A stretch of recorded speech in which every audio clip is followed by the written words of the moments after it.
এবার কৃষকদের পাশে বিএনপি নেতা আসাদুল হাবিব দুলু। জাগো বাহে কৃষক বাঁচায় শীর্ষক এক সমাবেশের ডাক দিয়েছেন তিনি। সমাবেশ থেকে আমাদের সাথে বিস্তারিত জানাতে যুক্ত হচ্ছেন সহকর্মী রেজাউল করিম মানিক। সমাবেশে বিএনপি নেতারা কি বলছেন জানাবেন সেখানকার বিস্তারিত। সারা আপনি অবশ্যই জানেন যে বিএনপি নেতা আসাদুল হাবিব দুলু কিছুদিন আগে ডাক দিয়েছিলেন তিস্তা বাছাই কর্মসূচি, অর্থাৎ জাগোবাহে তিস্তা বাছাই যে কর্মসূচি ডাক দিয়েছিলেন সেই কর্মসূচি কিন্তু আসলে শুধু বাংলাদেশ নয়, আন্তর্জাতিক অঙ্গনেও একটি ব্যাপক সাড়া ফেলেছে।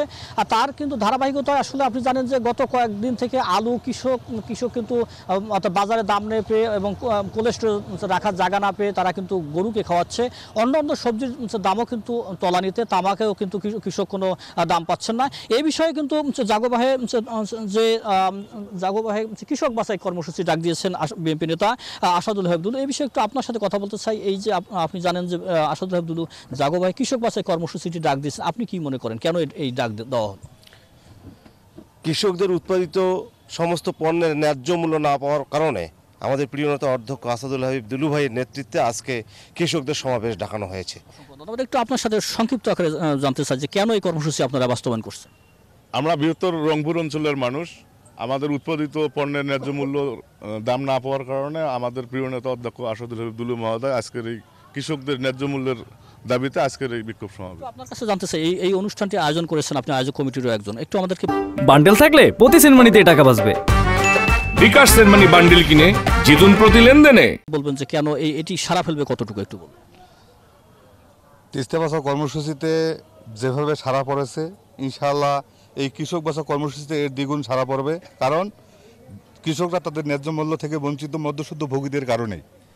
আমি একটু কথা বলতে চাই উপজেলা বিএনপি আদিতমণি উপজেলা বিএনপি সাধারণ সম্পাদক সালেকুজ্জামান, একটু আপনার কাছে জানতে চাই যে বিএনপি নেতা অর্থাৎ বিএনপির কেন্দ্রীয় সাংগঠনিক সম্পাদক আসাদুল দুলু যে কর্মসূচি ডাক দিয়েছেন, এই কর্মসূচি কিছুক্ষণের মধ্যে শুরু হবে, আপনি এই কর্মসূচির সফলের ব্যাপারে কতটুকু আশাবাদী? আপনারা জানেন যে বৃহত্তর রংপুর ডিস্ট্রিক্টে আমাদের কোনো কলকারখানা নেই, এখানে কৃষি প্রধান এলাকা।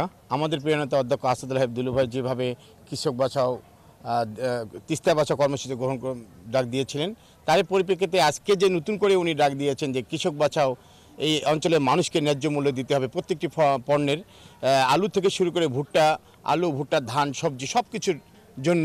সেজন্য আমাদের প্রিয় নেতা ডাক দিয়েছে। অবশ্যই 100% সফলতা অর্জন করব আমরা, এটা আশা করছি। একটু আপনার কাছে সংক্ষিপ্ত 10 সেকেন্ডে বলবেন আমাদের কেন এই কর্মসূচি আপনারা বাস্তবায়ন করতে চাচ্ছেন। আসলে আমাদের উত্তর অঞ্চল হলো মঙ্গাবৃত এলাকা, এখানে তিনটি পণ্য হলো তামাক, ভুট্টা আর হলো আলু, এটাই হলো এখানকার কৃষি পণ্য। আলু তো একদম বাজারে নিচ্ছেই না, আবার তামাকের অবস্থা তাই। এজন্যই আমাদের নেতা অধ্যাপক আসাদুল হাবিব দুলু মহোদয় এই আন্দোলনকে বেগবান করার জন্য, মানে কৃষকের ন্যায্য মূল্য পাওয়ার জন্য এই আজকের এই অনুষ্ঠান। সংক্ষিপ্ত আকারে বলবেন উপজেলা বিএনপি সভাপতি আপনি, একটু আমাদেরকে বলবেন যে এই প্রোগ্রাম